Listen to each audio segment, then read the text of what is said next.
Então, chegando aqui a nossa última parte, né, da parte psicológica, né, o fator psicológico, a área do futebol e fator que vem ganhando cada vez mais ênfase devido à notoriedade que se tem quando jogadores, né, goleiros, se tem um bom lado psicológico. A força mental para não se abalar diante de adversidades dentro e fora de campo vem ganhando importância. Já responde com bons resultados. O controle emocional diante de situações difíceis, a tomada de decisão inteligente e conveniente para situações de pressão, com certeza tem a ver com goleiros, antes de mais nada, bons de cabeça. Eles fizeram uma pesquisa na Inglaterra, onde colocaram esses 4 fatores, né, de alta performance e tentaram ver qual seria o mais importante. Se eu não me engano, 73, 74% dos treinadores de goleiros e goleiros que participaram da pesquisa responderam os aspectos psicológicos. Se, antes de mais nada, se eles não têm esses aspectos bem controlados, né, eles não conseguem sobrepor a mais nada, certo? Não vai conseguir ter uma técnica boa, não vai ter a parte física boa, não vai ter a parte tática boa. Então, assim, o aspecto psicológico, antes de mais nada, o goleiro tem que ser, né? E aqui eu coloco algumas características do goleiro, né? Ele tem que ter humildade, ele não pode querer se achar porque fez um bom jogo, porque a vida do goleiro é uma gangorra, e o goleiro que não falhou se prepara que um dia vai falhar.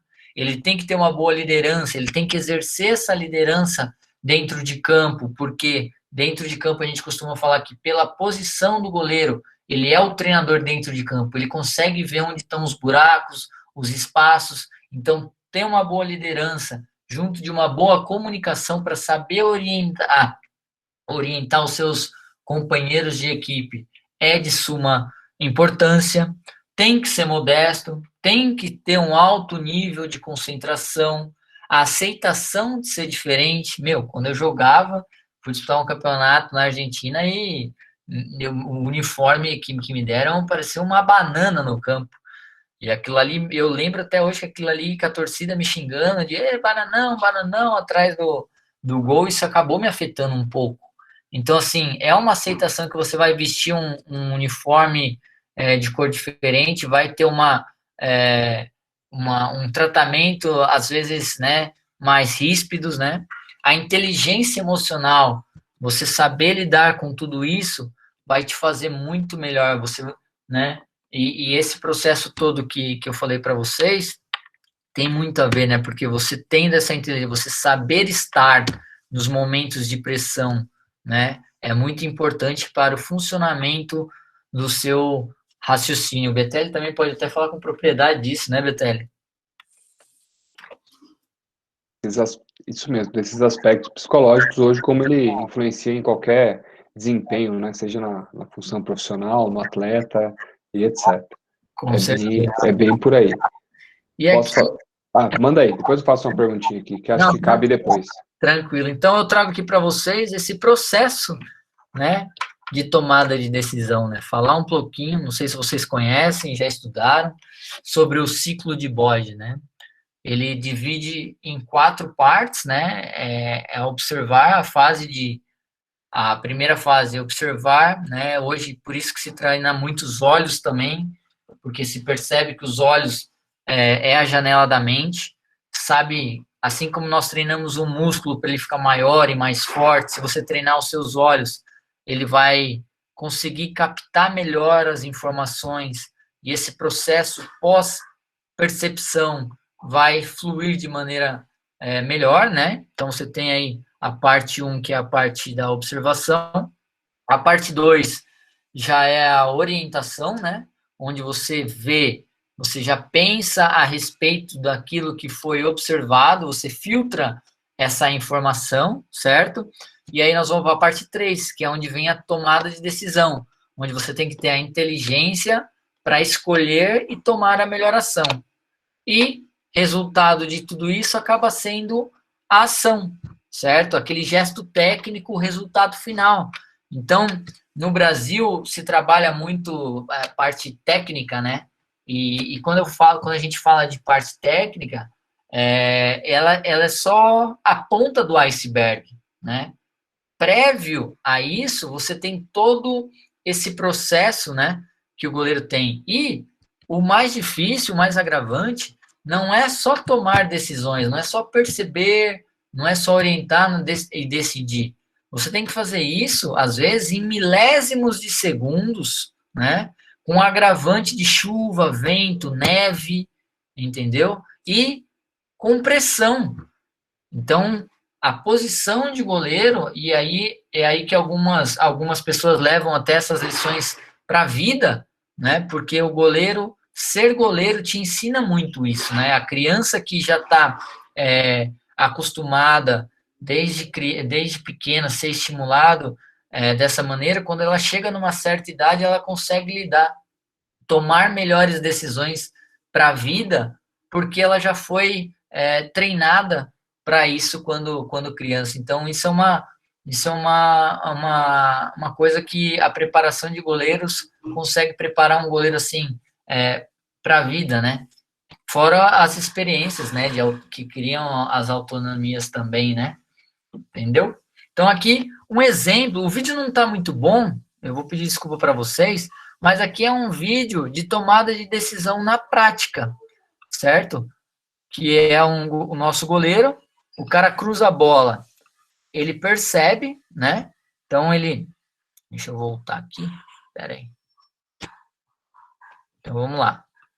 Oh, caramba, voltamos.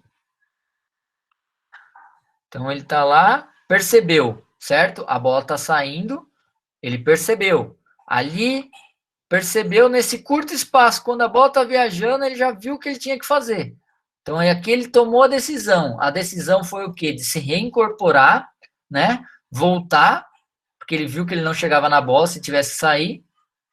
Voltou, posicionou e conseguiu fazer a defesa usando o gesto técnico de mão trocada, né? Sendo efetivo, conveniente, né? Como a gente bem falou lá atrás sobre o gesto técnico. E deixando aqui fluir normal, de uma maneira muito rápida, né? Quase que a gente não consegue perceber. Beleza, Betelli? O que você ia perguntar? Pode perguntar. Show de bola. Tem uma pergunta do Cláudio aqui, né? Seus goleiros são reativos, proativos ou os dois?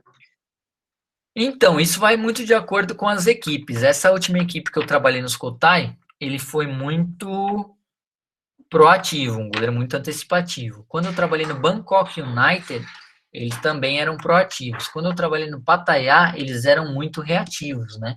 Até agora vai ter a Copa da Ásia, né? Eu esqueci o país, e um dos goleiros da seleção era esse meu goleiro que atua de maneira reativa, que é uma das joias do país da Tailândia, onde tanto tempo eu fiquei.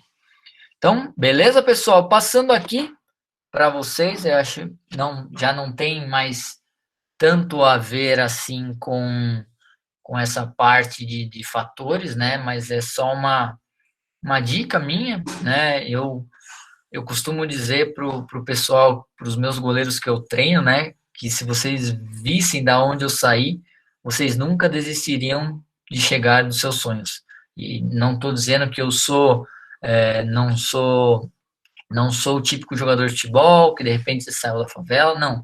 Eu saí aqui do Caxambu, moro no Caxambu, cresci aqui no Caxambu com os meus pais, cresci no sítio, sou muito feliz por isso, mas assim, e consegui. Então eu estava na Tailândia treinando goleiros que foram selecionados para a seleção da Tailândia. Então, se eu que saí aqui da zona rural de Jundiaí e consegui preparar os goleiros para chegarem no nível de seleção, no nível máximo de um país como a Tailândia, por mais que não represente nada, eu também posso dizer para eles nunca desistirem do sonho deles, porque o meu sonho, quando eu jogava, e quando eu percebi que eu não conseguia ser um goleiro de alta performance, eu tive o sonho de ser treinador de goleiros. Então, hoje eu tenho, graças a Deus, e muito trabalho, muita dedicação, muito estudo, o Voa Goleiro, que é o maior blog, né, de goleiros do Brasil. Já dei muitas aulas online, presenciais, cursos, já viajei o mundo, porque eu acreditei no meu sonho. E aqui também queria deixar como referência, né, o Senna, que é, para todos nós brasileiros, um grande motivo de orgulho para você compartilhar com vocês essa mensagem dele. Beleza? Acompanhem aí. O adolescente, talvez eu tenha passado muitas realizações, muitos desafios, muitos sonhos de uma vida maravilhosa, uma vida de sucesso, uma vida de diversões. E eu realmente sou privilegiado, eu sempre tive uma vida muito boa. Mas tudo isso que eu consegui foi através de dedicação, perseverança e muito desejo de atingir os meus objetivos, muito desejo de vitória. Vitória na vida, não vitória como piloto. E a vocês todos que assistirem, estão assistindo agora, eu digo que seja quem você for, seja qualquer posição que você tenha na vida, no nível altíssimo ou mais baixo social, tenha sempre como meta muita força, muita determinação e sempre faça tudo com muito amor e com muita fé em Deus, que um dia você chega lá, de alguma maneira você chega lá. E eu posso dizer que chega lá, porque eu sou exemplo vivo do que o Senna fala.